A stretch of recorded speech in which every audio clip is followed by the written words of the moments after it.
और यहाँ पुनः संयोजित होंगे। बहुत बहुत धन्यवाद। निराला में पूरी क्षमता के साथ, पूरी अपनी भव्यता के साथ परिलक्षित होती है, उसका स्मरण करने के लिए यहाँ एकत्रित हैं। यह आयोजन आचार्य परशुराम चतुर्वेदी जी की स्मृति को समर्पित है।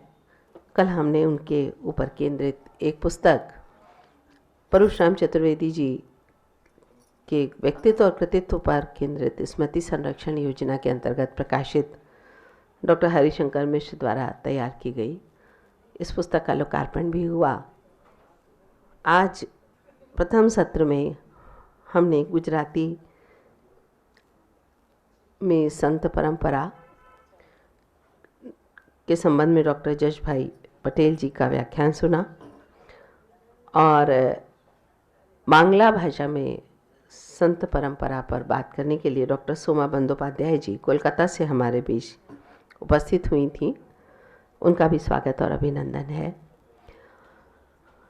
इस सत्र में मैं सादर आमंत्रित करती हूँ मंच पर सुमनलता जी विराजमान हैं।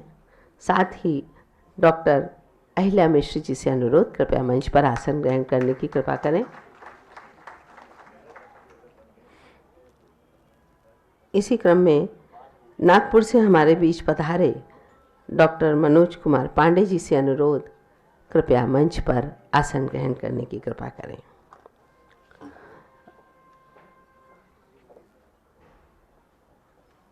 हमने अभी बात की गुजराती साहित्य में संत परंपरा और बांग्ला भाषा के साहित्य में संत परंपरा की। उसी क्रम को आगे बढ़ाते हुए मैं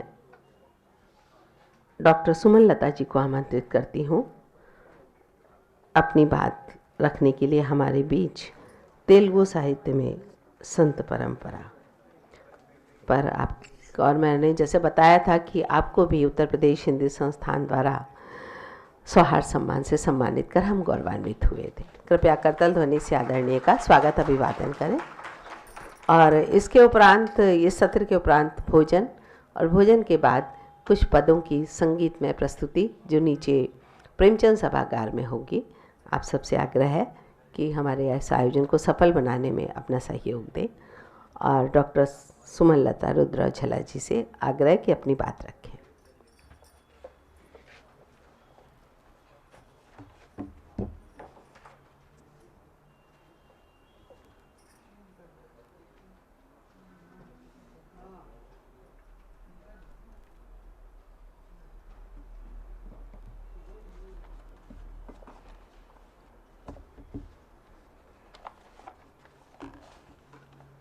वंदे मातरम।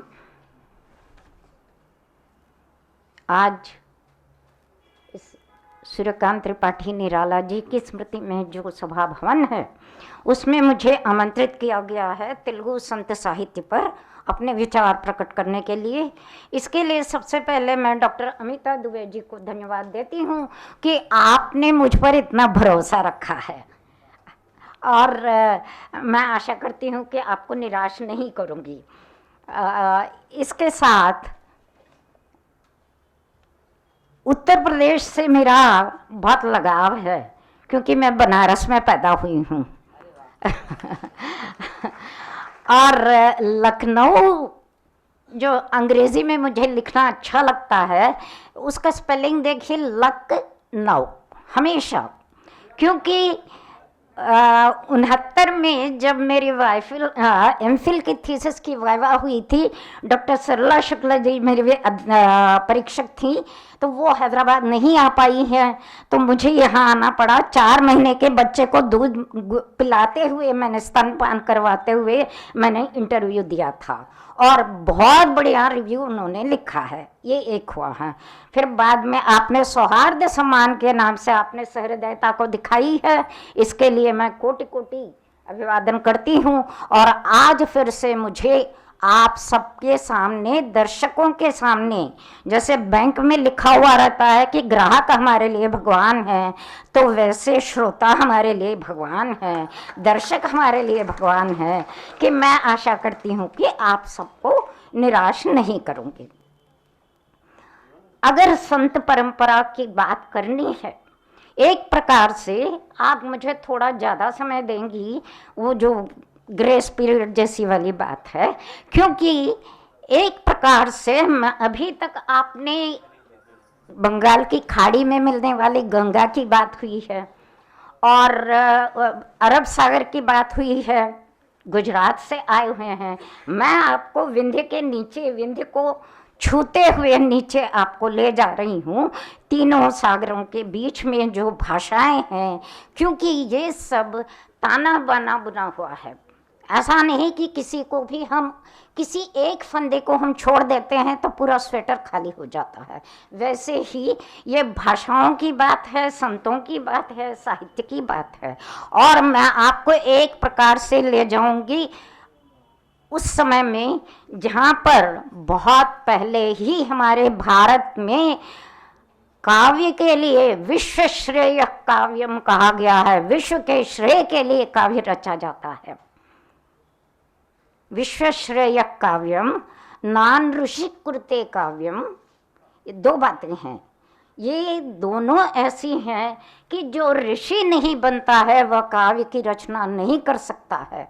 और वेदव्यासो ऋषि ही आप विष्णु सहस्र नाम के आरंभिक पूर्व पीठिका में पढ़ते हैं, लेकिन जब उन्हें क्षुधा हुई थी, मैं आशा करती हूँ कि क्षुधा जो है अभी हमारे लिए या देवी सर्वभूतेषु क्षुधा रूपेण संस्थिता नमस्तस्यै नमस्तस्यै नमस्तस्यै नमो नमः कहा गया है कि उस घंटी से बजने से पहले मैं आपको मुक्त कर दूंगी। तो वेदव्यास ऋषि होते हुए भी उन्होंने अपने रोष को नहीं छोड़ा है। तो इसका क्या हुआ है, महाभारत लिखने के बाद भी उनको काशी नगरी छोड़नी पड़ी है, अन्नपूर्णा के प्रदेश को छोड़ना पड़ा है। और कहते हैं कि जब तक आप व्यास काशी के दर्शन नहीं करते हैं वहाँ तब तक आपकी यात्रा सफल नहीं होती है। ये हुआ है। और मुनि वे लोग होते हैं जो मौन का आस्वादन करते हैं, और संत वो होता है जो अपनी वाणी को अनहद नाद तक ले जाता है, और जो को अहम से लेकर सोहम तक आता है। ये दो बातें हैं। को अहम, यह प्रश्न है मैं कौन हूँ, को अहम से लेकर अहम ब्रह्मस्मि तक, सोहम ये जो है शैव परंपरा, और दासोहम कहते हैं वैष्णव परंपरा। ये जो है बात हुई है। तो आपको ले जाती हूँ मैं सुदूर दक्षिण में, जहाँ पर तीनों सागर हैं। वैसे अगर आपने ध्यान दिया है तो मांगलिक कार्य जब होते हैं, विवाह जब होता है, चतुर्सागर पर्यंतम कहा जाता है। ये ध्यान दीजिए, चतुर्सागर पर्यंतम। ये जो, और फिर मैं इसे मनु की चिंता से जोड़ती हूँ, जब वो बैठा हुआ है और वहाँ पर नाव आती है, तो यानी वहाँ पर समुंदर था कभी। Geological aspect is something different. तो ये जो संत होता है, फिर हम तुलसीदास जी को याद किए बिना संत हृदय नवनीत समाना नहीं कहेंगे तो वो वही है। यानी तो नरसिंह मेहता जी को याद नहीं करेंगे तो ये कैसे चलेगा कि वैष्णव जन तो तेने कहिए जो पीर पराई जाने रे। मीरा यही कहती है कि जो दूसरों की पीड़ा को समझ सकते हैं, जिनकी जो पैर फटते नहीं हैं, वो दूसरों की बिरवाई को कैसे जान सकते हैं। यानी जहाँ पर कोई नपे तुले रूल्स नहीं है कि ये संत है ये असंत है। बहुत बार हम देखते हैं कि कवि लोग संत होते, हर कवि संत नहीं होता है, लेकिन हर संत कवि होता है। कविता, संगीत, साहित्य और भक्ति, ये तीनों जो हैं जुड़े हुए हैं। ये बिल्कुल एक ऐसे त्रिकोण के समान है। अगर मैं आपको नीचे ये जो ले जाऊंगी तो ललिता सहस्रनाम में त्रिकोण मध्यदीप का जिसने कहा गया है ललिता जी को, माता जी को, वही है कि उसकी ये जो हमारी भ्रगटी है उसके दर्शन होने हैं।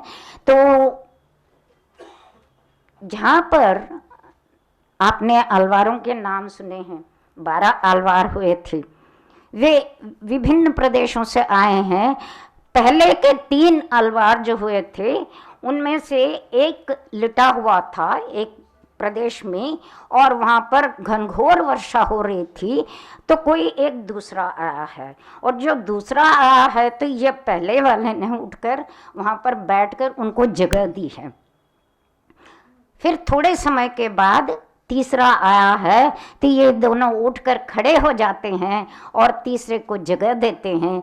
तब उनको लगा कि हमारे बीच में कोई है जो एक प्रकाश के समान है, वह परमात्मा है। और इन्होंने नालायर दिव्य प्रबंधम यानी 4000 जो प्रबंधम द्रविड़ वेद जिसको हम कहते हैं, हमारे 4 वेदों के साथ साथ दक्षिण में द्रविड़ वेद का भी अध्ययन होता है। तो इन नालायर दिव्य प्रबंधम में अंत्य आदि जिसको कहा गया है, पहले के जो पाश्रम है उन्हें लिखने वाले ये 3 हैं। और तमिल भाषी यहाँ पर कोई है या नहीं मुझे नहीं मालूम, तमिल के जानकार भी शायद नहीं है, लेकिन तमिल भाषा में एक बहुत बड़ी कहावत है कि जहाँ पर एक सो सकता है वहाँ पर 2 बैठ सकते हैं, जहाँ पर 2 बैठ सकते हैं वहाँ पर 3 खड़े हो सकते हैं। इससे ज़्यादा लिव एंड लेट लिव की आपको उदाहरण क्या मिलेगा? ये है हमारा जीवन। और दक्षिण भारत में जैसे ही आपने कहा है कि संत परंपरा, तो उत्तर भारत की संत परंपरा के समान दक्षिण भारत में उस तरह से नहीं है, क्योंकि सगुण और निर्गुण का नहीं है। याद रखिए, हमेशा सगुण के बाद निर्गुण की ओर जाते हैं। सगुण एक आत्मा या नहीं तो एक रूप होता है जिसका अध्ययन करते हैं। इसका उदाहरण हमें वारकरी संप्रदाय में मिलता है, जहाँ पर विट्ठल जी का वे करते हैं। लेकिन ज्ञानेश्वरी लिखने वाले ज्ञानेश्वर और तुकाराम जैसे कवि भी हुए हैं, संत भी हुए हैं। तो ये महिला होने के नाते एक उदाहरण मैं दूंगी, तो आप मुझसे नाराज मत होइए कि हम लोग जब ये कान में बालियां लगाते हैं ना, तो इसे लगाने के लिए बहुत कोशिश करते हैं। कभी कभी छेद हमें लगता नहीं है तो हम क्या करते हैं, कम से कम मैं तो करती हूँ, आंखें बंद करके वहाँ पर ढूंढते ढूंढते वो स्क्रू लगा लेती हूँ। वो परमात्मा को ढूंढना है। मैं हर बार परमात्मा को ढूंढती रहती हूँ। ये मेरा मानना है कि स्थूल से सूक्ष्म की ओर जा रहे हैं। यत्र यत्र वह्निः तत्र तत्र धूम्रः, यत्र यत्र धूम्रः तत्र तत्र वह्निः। ये हम अनुमान और अंदाजा लगाते हैं, इससे हमारा साहित्य बना हुआ है। तो रामानुजाचार्य उसी वैष्णव संप्रदाय में हुए थे, और उन्होंने जो बात कही है, आज 1000 वर्ष होने के बाद हैदराबाद के लिए बहुत बड़ी प्रतिष्ठा है कि समता की मूर्ति की स्थापना हुई थी, और उनका उद्घाटन करने के लिए खैर प्रधानमंत्री जी आए थे। मैंने हिंदी में लिख कर दिया है, ये बड़ी बात है। तो ये रामानुज संप्रदाय जो है श्री वैष्णव संप्रदाय कहलाता है, और जिसको हम विशिष्टाद्वैत कहते हैं। यह विशिष्टाद्वैत शंकराचार्य जी के अद्वैत को, जहाँ पर हर कोई हम ब्रह्मस्मि कह रहा है, तो फिर रामकृष्ण परमहंस की ही बात है कि हाथी आ रहा है और वो जो आदमी खड़ा हुआ है वो कह रहा है कि अहम ब्रह्मस्मि, मैं ब्रह्म हूँ, मुझे कुछ नहीं करेगा, लेकिन उसने कुचल दिया है। तो तब वे कहते हैं कि वो अहम ब्रह्मस्मि बड़ा है, तू छोटा है, इसलिए तुझे कुचल दिया गया है। तो वह अहम ब्रह्मस्मि की बात नहीं है। विवेकानंद जी की बात मैं आपसे कहूँगी कि वे कहते हैं कि भूख लग रही है, भोजन करना प्रकृति है, भूख लग रही है, दूसरों से छीनना विकृति है, भूख लग रही है लेकिन दूसरों को देना हमारी संस्कृति है, यह भारतीय संस्कृति है। और रंतिदेव से लेकर कितने सारे उदाहरण हमारे सामने आते हैं, है ना। और युधिष्ठिर भी जब राजसूय यज्ञ कर रहा था उस समय मंगूस आया था। महाभारत की कथा आप देखते हैं, एक शुनक से आरंभ होता है, अंतिम जो पर्व है उसमें शुनक से ही खत्म होता है, ध्यान दिया होगा आपने। तो ये जो हट के मैं बोल रही हूँ। तो ये जो संतों की परंपरा है, नान ऋषि कुरुते काव्यम, जब तक ऋषि नहीं बनता है, इसके लिए कोई भी हो सकता है, बहेलिया रामायण लिख सकता है, मत्स्यगंधी का बेटा महाभारत लिख सकता है, और जो लिखने वाले हैं उनके मन में ही तो राम और रावण दोनों है ना। उन्होंने उनका इतना अच्छा चित्रण किया है कि रावण का नाम लेते हम लोग नफरत करने लगते हैं, राम का नाम लेते ही हम एक आदर्श व्यक्ति मानते हैं, है ना। ये बात हुई है। तो इन सब से जो होते हुए जब संत कवि जो होता है वह अपने नाद को बहुत पसंद करता है, क्योंकि वह अनहद नाद को पहचानने के लिए कोशिश कर रहा है और अपनी भाषा के माध्यम से वह लोगों तक पहुंचा रहा है। वह मुनि नहीं है, मौन नहीं है। संत का काम है प्रेम में अपने आप को लिपटे रखना और दूसरों तक यह पहुंचाना। क्रांति होती है उनसे। संत और क्रांति शब्द का मैं प्रयोग कर रही हूँ, जिसको हम विरोधाभास मानते हैं, लेकिन संतों ने भी बहुत बड़ी क्रांति की है। कैसे? उन्होंने भाषा की क्रांति की है। उनके कारण ब्रज जो बोली थी भाषा बन गई है, अवधि बोली थी भाषा बन गई है ना। उनकी क्रांति है ये। और उन्होंने छंदों को लोक छंदों में पदों के माध्यम से, क्योंकि उनका एक ही है कि हम सब में एक ही परमात्मा है, उनको लेकर जाना है साधारण व्यक्ति के पास, किसी पढ़े लिखे हुए नहीं। तो यहाँ पर आकर संस्कृत से अलग होकर उसमें से जितनी भाषाएं निकली हैं, हम लोग भाषा विज्ञान में पढ़ते हैं, पढ़ाते हैं, वो अलग विषय। लेकिन दक्षिण में एक बात याद रखिएगा, आज भी तेलुगु साहित्य विशेषकर मैं बता रही हूँ कि वही भाषा जब 11वीं सदी में नन्ना तिक्कना और यरना नाम के जो कवित्र हुए हैं, उन्होंने महाभारत लिखा है। महाभारत को हम आदि ग्रंथ मानते हैं तेलुगु में। तो वहाँ की भाषा और आज की भाषा में अंतर नहीं है। आज यानी वो भाषा नहीं है जो टीवी में दिखा रहे हैं। किसी भी भारतीय भाषा का सत्यानाश हो गया है, टीवी में वो कुछ भी नहीं है। लेकिन हम लोग घरेलू और उतने सारे, जैसे सूर को हम कह रहे हैं कि आए जो सिखान पंडित, तो हम तो इसका प्रयोग कर ही रहे हैं, तो वे जीवंत है। तो ये लोक धर्म को उन्होंने निभाते हुए लोक भाषा में अपनी रचनाओं को करने के लिए उन्होंने बहुत बड़ा जो साहस किया है, वह अपने आप में क्रांति नहीं है तो और क्या है।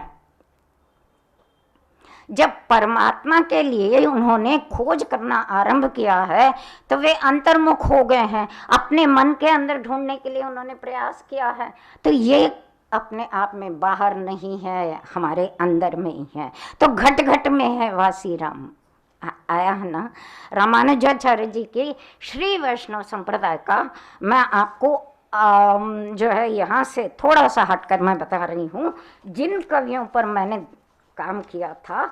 और इसके लिए फिर से मुझे उत्तर प्रदेश से ही नजीबाबाद से मुझे उत्तम समीक्षा पुरस्कार मिला है। हमारी अहल्या मैडम जानती हैं कि ये जो है कि अष्टाप कवियों के साथ, ब्रज के साथ मैंने तिरुपति की तुलना करते हुए मुझे ये पुरस्कार मिला था।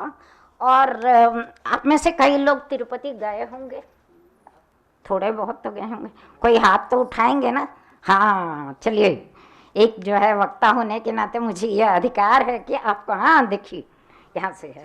तो आपने कभी ध्यान दिया है या नहीं, लेकिन ये जो मैं आपको दिखा रही हूँ, ये हुंडी में आप पैसे डालते हैं ना, भगवान के दर्शन होने के बाद सीधी तरफ आप देखिए तो यह चित्र के साथ आपको एक दराज दिखता है।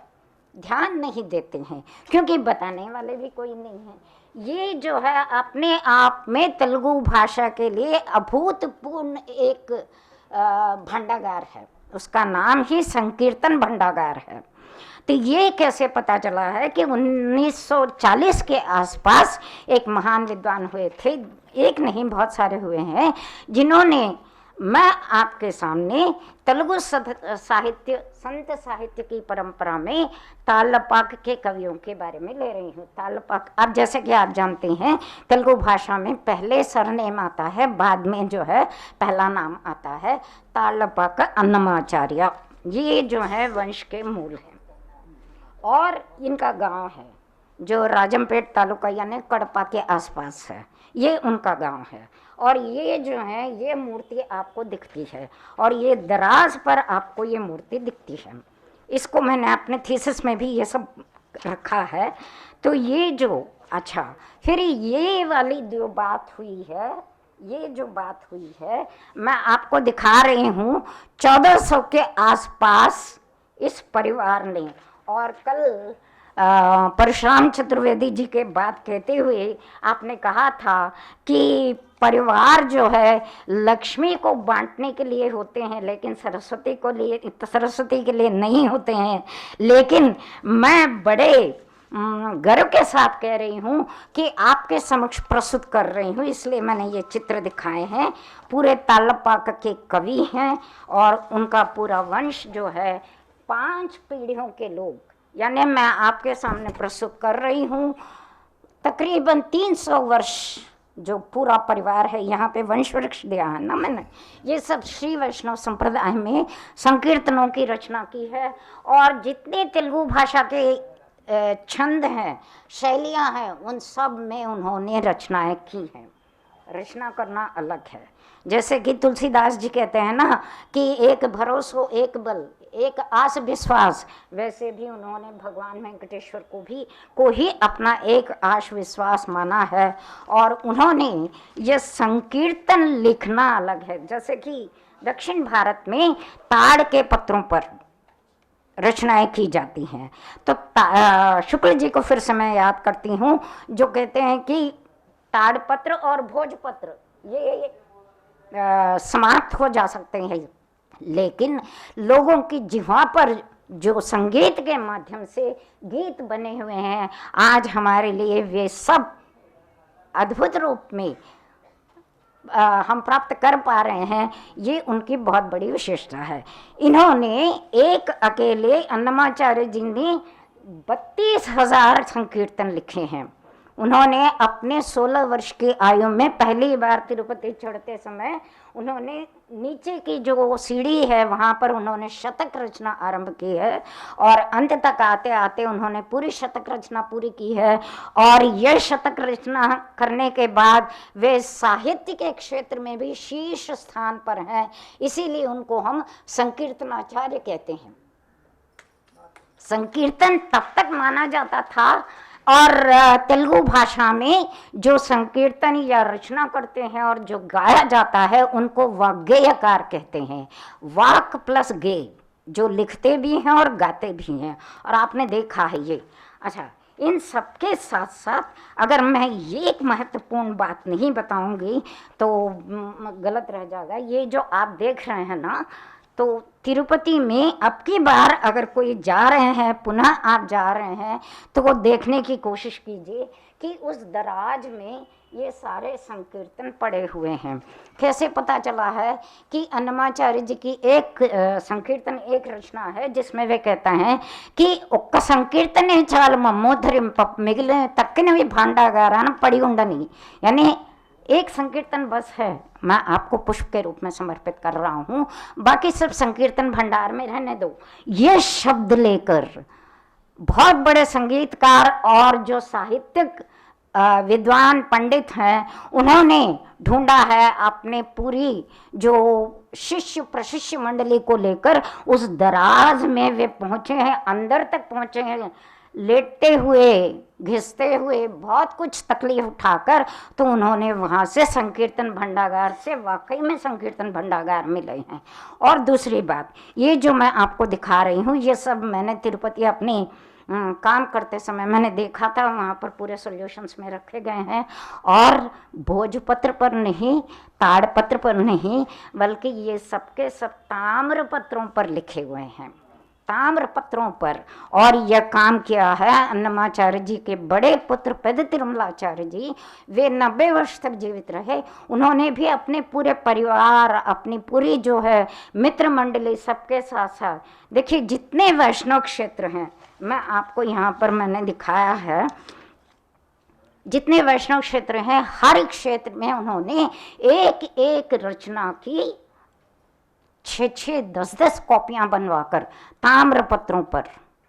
और आज तक प्रोफेसर अरुणाचलम जी का नाम अगर आपने सुना है, बहुत बड़े गणित विज्ञान के हैं, और वे बाद में कुपम यूनिवर्सिटी के वाइस चांसलर भी बने थे। फिजिक्स, केमिस्ट्री और मैथमेटिक्स, ये तीनों विद्वान बैठकर बहुत उस पर रिसर्च कर रहे हैं कि इन ताम्र पत्रों पर उन्होंने खुदवाया कैसे होगा, क्योंकि ताम्रपत्र जब तक गर्म नहीं होता है तब तक लिख नहीं सकते हैं। जब गर्म होता है तो हाथ से कैसे पकड़ सकते हैं, सोचने की बात है ना। तो ये जो अपने आप में एक, और लिखना अलग है और उन्होंने, और संत परंपरा को जब हम ले रहे हैं, उत्तर भारत के कबीर के समान हमें मिलते हैं, वेमना जैसे कवि मिलते हैं। और संत भी 2 प्रकार के हुए हैं, जैसे ये तालपात के कवि हुए हैं, मैंने पूरा वंश दिखाया है। 5 पीढ़ियों तक इन्होंने संकीर्तन सेवा की है, और जितनी भी तेलुगु साहित्य की विधाएं हैं सब में उन्होंने रचना की है। और आज जाकर वहाँ पर अन्नमाचार्य प्रोजेक्ट के नाम पर बहुत बड़ा प्रोजेक्ट है। इस संदर्भ में मैं MS सुब्बलक्ष्मी जी को भी याद करती हूँ, जब अंतिम समय में उनके पति के कल की पत्रिका जो थी वो पूरे ऋणग्रस्त हो गए थे, तो उससे बाहर उभारने के लिए MS सुब्बलक्ष्मी जी से अन्नमाचार्य जी के संकीर्तन गवाए गए थे। लेकिन वे भी हमारे सामने एक जीती जागती महिला हैं। उन्होंने उस पर अपनी भक्ति साहित्य पर और संगीत पर जितनी रॉयल्टी मिली है वो सब उन्होंने मंदिरों को दान में दे दिया है, अपने जीते जी, मरने के बाद नहीं। तो ये अपने आप में एक बहुत बड़ी विशेषता है। और ये जीते जागते, क्योंकि मैं बिल्कुल बगल में उनको देखी हूँ, उनके संकेत वो जब दे रही थी तो उस समय मैं बैठी थी वहाँ पर। और ये जो बात हुई है, संत 2 प्रकार के हैं मैंने कहा, एक जो निर्गुण और सगुण कहते हैं। दक्षिण भारत में सगुण निर्गुण का नहीं है। जय जय जय सगुण निर्गुण निराकारा कहकर एक ही संकीर्तन में या नहीं तो एक ही रचना में आपको दोनों मिल जाते हैं। और जो निर्गुण है उसे ढूंढने के लिए अंतर्मुखी होना है, ये भी बात है। और आज जो आप तिरुपति के वैभव को टीवी के माध्यम से देख रहे हैं या नहीं तो और किसी माध्यम से देख रहे हैं, जितना वैभव हुआ है वह सब रामानुजाचार्य और तालपात के अन्नमाचार्य जी के कारण हुआ है। उन्होंने उसमें जो अष्टयाम की जो प्रथा है, और देखिए वल्लभाचार्य जी दक्षिणात्य और तेलुगु ब्राह्मण थे, इसलिए उन्होंने भी तिरुपति के दर्शन किए हैं। वल्लभ दिग्विजय में हम ये सब पढ़ते हैं। और इसीलिए ब्रज प्रदेश में दाक्षिणात्य प्रदेश की थोड़ी बहुत परंपराएं आपको देखने को मिलती हैं अगर हम गौर से देखते हैं तो। और ये रही बात, तो 2 प्रकार के जो होते हैं, एक जो हैं वे कहते हैं कि नहीं नहीं हमें राजा महाराजा यानी तो किसी से कुछ लेना देना नहीं है। श्रीमद् भागवत की रचना करने वाले जो कवि पोतना है, उन्होंने कहा है हालिक लेन नेमि सत्कबुल बाल रसाल साल नव पल्लव कोमल काव्य कन्यकन गूढ़ल किच्ची यप्पड़ुप गूढ़ भुजिंचट कंटे, यानी राजा महाराजाओं को इम मनुजेंद्र अधमल को, देखिए अधम शब्द का प्रयोग किया है, इनको देखकर इनसे पैसे पाना या नहीं तो यश पाना, इससे अच्छा है कि हम अपना हल जोतकर अपने पत्नी और परिवार को हम पालन पोषण कर सकते हैं। ये एक है। और अन्नमाचार्य जी के परिवार की बहुत बड़ी विशेषता है, त्वदीयं वस्तु गोविंद तुभ्यमेव समर्पये। इनको इतने दान मिले थे, इन पे भी प्रहार हुआ था, इन पे भी तलवार चला था, लेकिन सबका सब हो गया। जब इनके श्रृंगार संकीर्तन सुनकर एक राजा कहता है कि मुझ पर भी वैसा गीत गाओ, तो उन्होंने कहा है कि नरहरि नोट नाम नानी न जिह्वा, जिस जिह्वा पर नरहरि का नाम है, कृष्ण का नाम है, उसको तो मैं ये साधारण मनुष्य के लिए नहीं गा सकता हूँ। तो उन्हें जेल में बिठाया गया था, प्रहार हुआ, बाद में ये सब है। उनके बेटे पर भी। तो ये समय है विजयनगर साम्राज्य के अंतःकलह के बाद, सालू और तुलु राजाओं के जब हुआ था उसके बाद की बात है। इन्हें मिला था अन्नमाचार्य जी के जीते जी 27 गांव उनको दान में दिए गए थे, जिनको हम अग्रहारम कहते हैं। लेकिन इन्होंने सबका सब समर्पित कर दिया है। जहाँ जहाँ मंदिर है वहाँ वहाँ उन्होंने दे दिया है। और दीप धूप निवेदन रोज होने चाहिए, इसलिए उन्होंने गांव खरीद कर दिया है। उस पे जो फसल आती है उस धन से ये काम होना चाहिए। संत हैं ये। पानी में रहते हुए कमल की हम उदाहरण कमल का देते हैं, तो बिल्कुल इससे ज़्यादा उदाहरण क्या मिल सकता है। अगर वे चाहते हैं तो रह सकते हैं आराम से, नहीं, उन्होंने कष्ट सहा है, उन्होंने अपनी रचनाएं की है।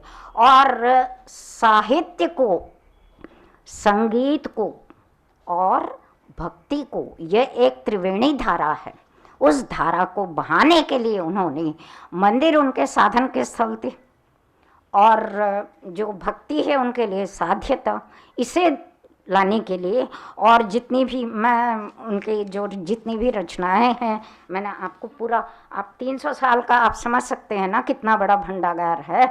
और जितनी रचनाएं हुई हैं मैं इसे आपको पब्लिश करने के लिए दे रही हूँ, सिर्फ अपनी बात में रख रही हूँ।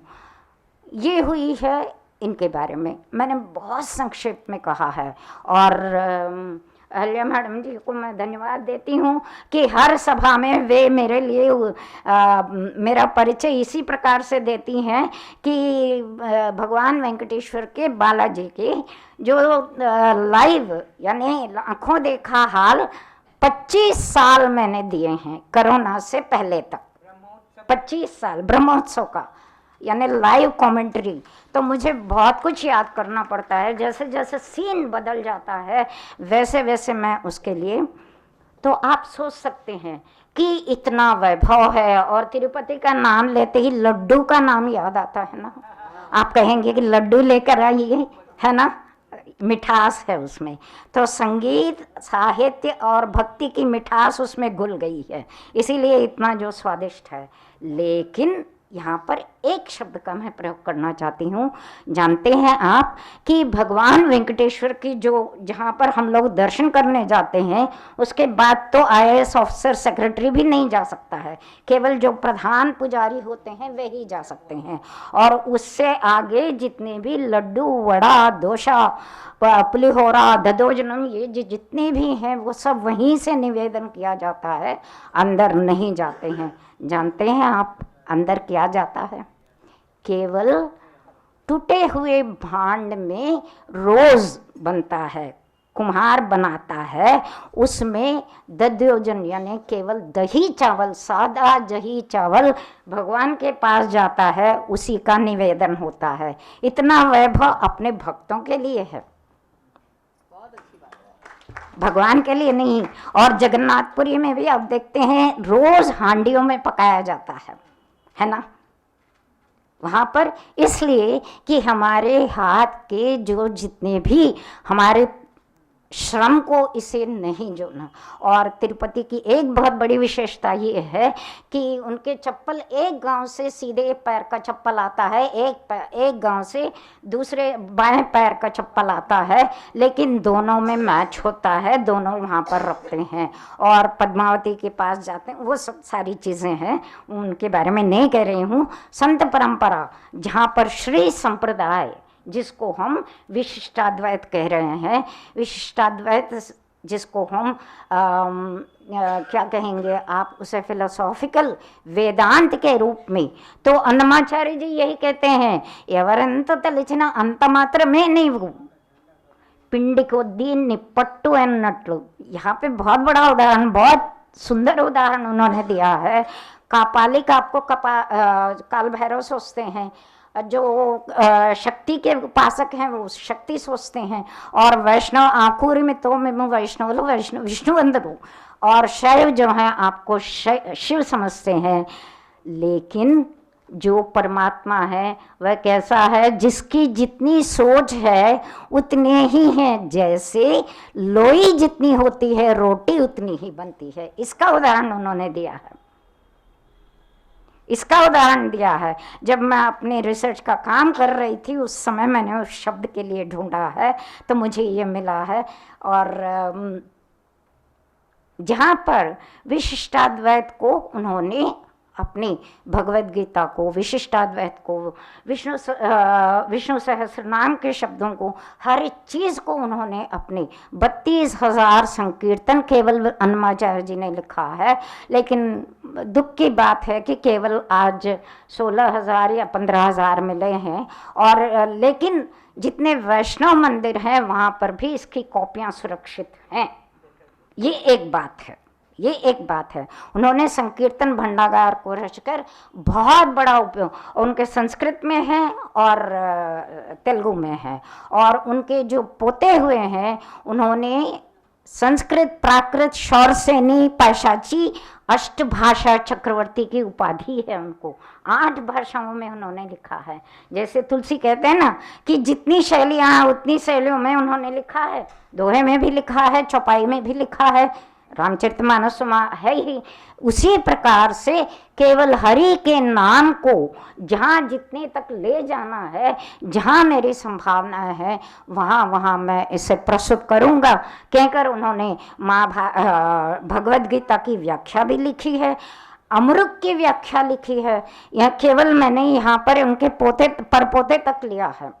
और पोते ने अन्नमाचार्य चरित्र जो लिखा है द्विपद साहित्य है। द्विपद साहित्य यानी दोहे से आप तुलना कर सकते हैं। दोहा अपने आप में एक मुक्त छंद है, लेकिन तेलुगु में द्विपद साहित्य एक बड़े महाकाव्य की रचना भी उसमें होती है। जैसे इन्होंने लिखा है अन्नमाचार्य चरित्र, भूषापर्णिम जैसे ग्रंथ हैं। शैव कवियों ने भी, देखिए क्रांति शैव कवियों ने आरंभ किया है अपने धर्म को, शैव धर्म को आगे बढ़ाने के लिए, उसे वैष्णवों ने भी निभाया है। और ये एक स्थान पर होते होते क्या हुआ है, वीर शैव हो गया है, वीर वैष्णव हो गया है, यानी आपस में यह कलह है। तब जाकर हरिहर की उपासना आई है। हरिहर दोनों एक हैं।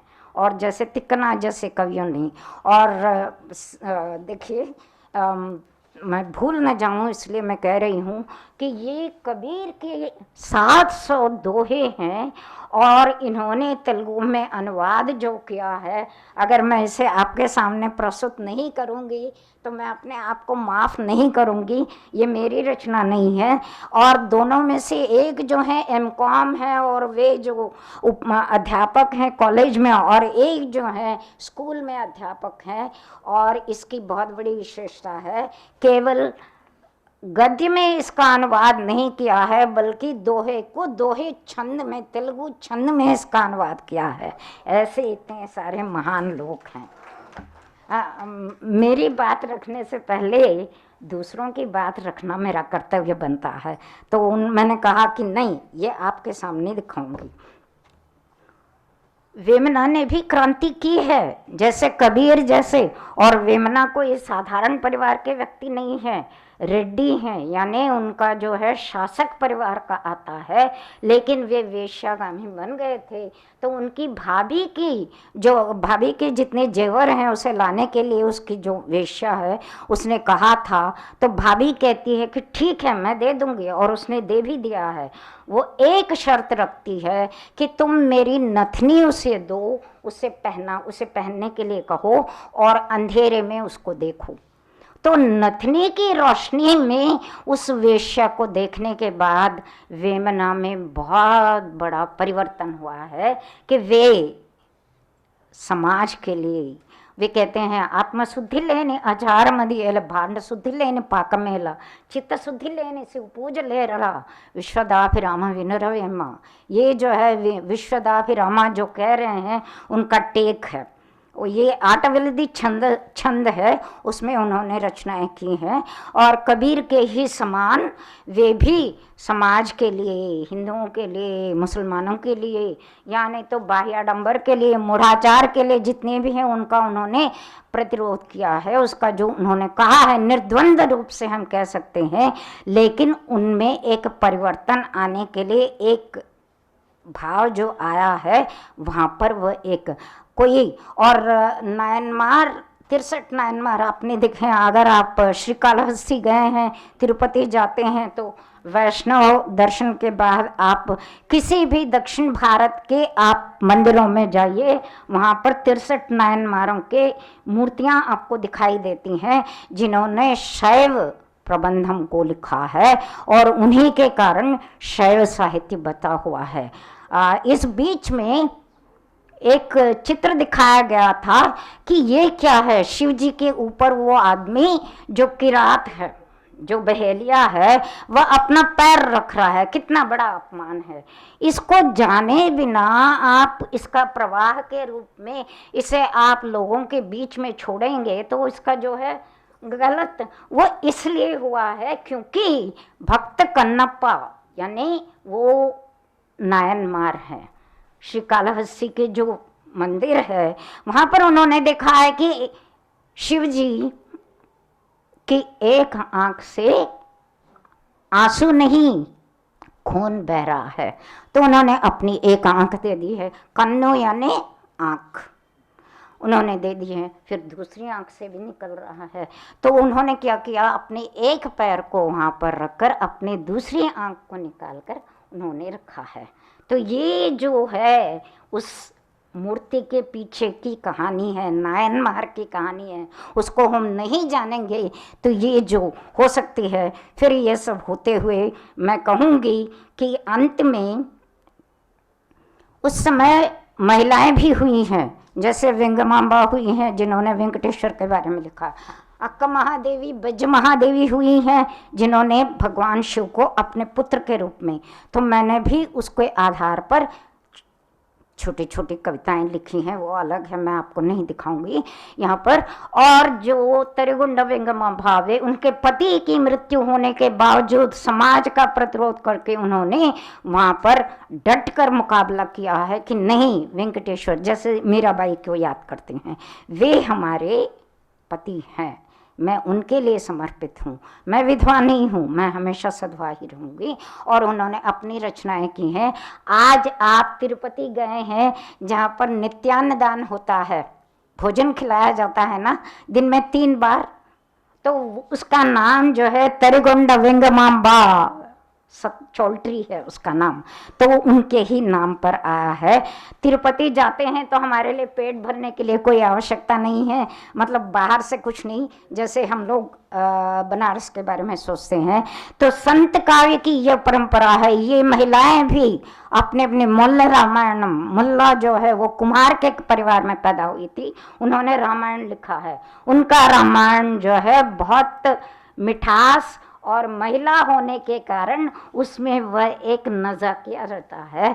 तो ये आप देख सकते हैं उस समय जब माया महाठगनी कहा गया है, नारी के छांव पड़ते ही कहा गया है, नहीं है, ऐसी बात नहीं है।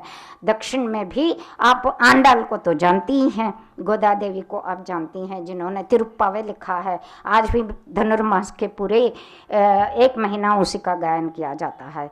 तो मैं इसके साथ ही समाप्त करती हूँ।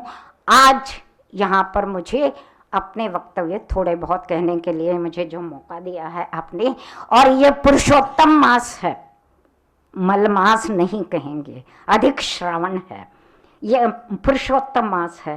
पुरुषोत्तम मास में भगवान पुरुषोत्तम के बारे में जिन संत कवियों ने लिखा है उनको याद करना अपने आप में बहुत महत्वपूर्ण है। और यह अधिक मास होने के कारण अधिकस्य अधिकम फलम, हम चाहते हैं कि ऐसे सेमिनार्स और भी हों और हम सब उसमें भाग लें तो ये अधिक फल हमें मिले। और श्रवणा नक्षत्र भगवान वेंकटेश्वर का है, तो मैं एक पूरे परिवार को आपके सामने लाकर यहाँ पर अपने आप को धन्य मान रही हूँ। आशा करती हूँ कि आप लोग मुझे बर्दाश्त किए हैं, इसके लिए धन्यवाद। धन्यवाद अहल्या जी, धन्यवाद अपने महाराष्ट्र से जो आए हैं संत, इन सब के बारे में बहुत कुछ कहा जाता है, एक एक अलग अलग ढंग से हम कह सकते हैं। तो मैं यहीं पर समाप्त कर रही हूँ। और वेमना कोई साधारण परिवार के व्यक्ति नहीं है, रेड्डी हैं, यानी उनका जो है शासक परिवार का आता है, लेकिन वे वेश्यागामी बन गए थे।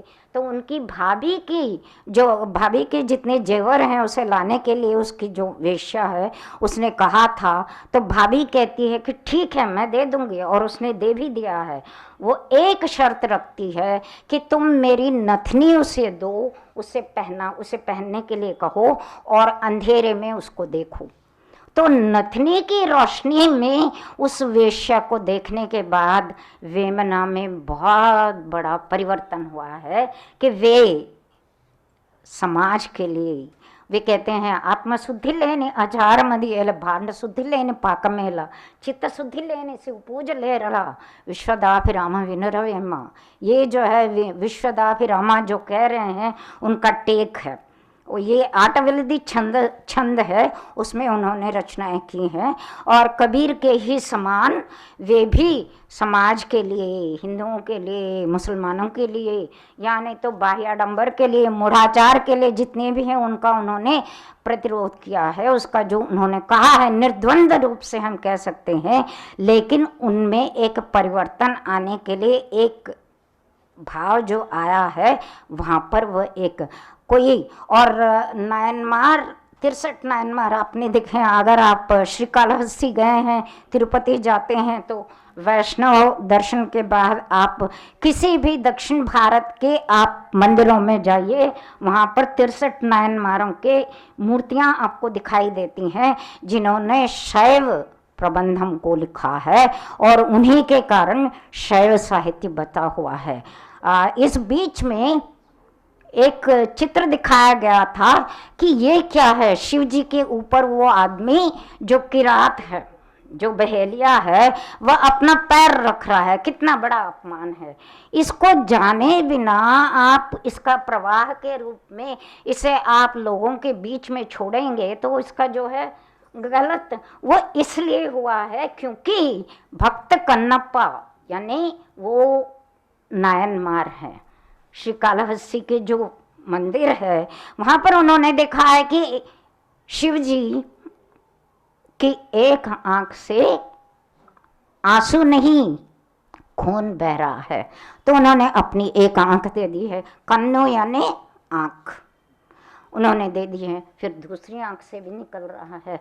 तो उन्होंने क्या किया, अपने एक पैर को वहाँ पर रखकर अपनी दूसरी आंख को निकाल कर उन्होंने रखा है।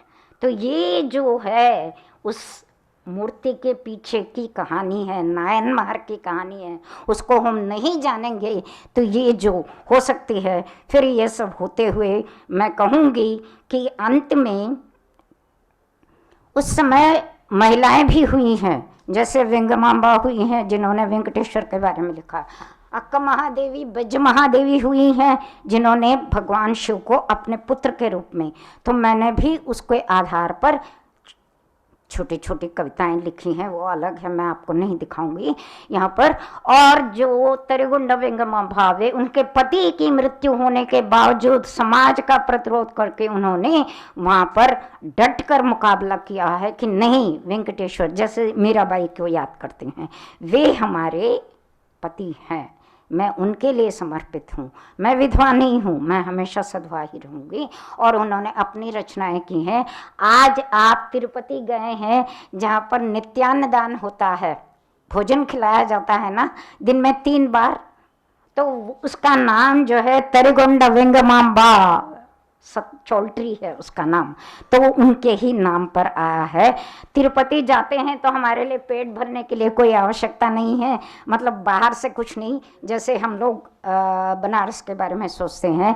तो संत काव्य की यह परंपरा है। ये महिलाएं भी अपने अपने मुल्ला रामायणम, मुल्ला जो है वो कुम्हार के परिवार में पैदा हुई थी, उन्होंने रामायण लिखा है। उनका रामायण जो है बहुत मिठास और महिला होने के कारण उसमें वह एक नज़ा किया रहता है। तो ये आप देख सकते हैं उस समय जब माया महाठगनी कहा गया है, नारी के छांव पड़ते ही कहा गया है। नहीं है, ऐसी बात नहीं है। दक्षिण में भी आप आंडाल को तो जानती ही हैं, गोदा देवी को आप जानती हैं, जिन्होंने तिरुप्पावे लिखा है। आज भी धनुर्मास के पूरे 1 महीना उसी का गायन किया जाता है। तो मैं इसके साथ ही समाप्त करती हूँ। आज यहाँ पर मुझे अपने वक्तव्य थोड़े बहुत कहने के लिए मुझे जो मौका दिया है आपने, और ये पुरुषोत्तम मास है, मलमास नहीं कहेंगे, अधिक श्रावण है, ये पुरुषोत्तम मास है। पुरुषोत्तम मास में भगवान पुरुषोत्तम के बारे में जिन संत कवियों ने लिखा है उनको याद करना अपने आप में बहुत महत्वपूर्ण है। और यह अधिक मास होने के कारण अधिकस्य अधिकम फलम, हम चाहते हैं कि ऐसे सेमिनार्स और भी हों और हम सब उसमें भाग लें, तो ये अधिक फल हमें मिले। और श्रवणा नक्षत्र भगवान वेंकटेश्वर का है, तो मैं एक पूरे परिवार को आपके सामने लाकर यहाँ पर अपने आप को धन्य मान रही हूँ। आशा करती हूँ कि आप लोग मुझे बर्दाश्त किए हैं, इसके लिए धन्यवाद। धन्यवाद अहल्या जी, धन्यवाद अपने महाराष्ट्र से जो आए हैं संत, इन सब के बारे में बहुत कुछ कहा जाता है, एक एक अलग अलग ढंग से हम कह सकते हैं। तो मैं यहीं पर समाप्त कर रही हूँ। डॉक्टर सुमन लता जी।